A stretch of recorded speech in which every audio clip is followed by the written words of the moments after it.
In this video, we'll teach you how to add a debit card into Western Union app. First of all, you need to open the app itself, and now I will show you what you need to do. There are two methods to add your debit card into Western Union. First of all, you can click on menu in the top right corner, and you can check this menu and find out if there is available option to add your debit card into the app. It depends on your region, on your account, but if you don't see this kind of option right here, you can go back and you can add your debit card in another way. So, for example, you want to send money from Western Union app, you need to select the receiver country. For example, I will choose Georgia, and then I will send, for example, 100 USD.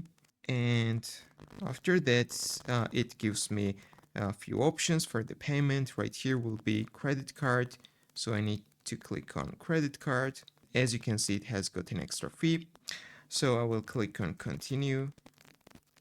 Then I will enter all of the information, and after that it allows me to enter my debit card information into Western Union app. So I will use my debit card to make a payment into Western Union app.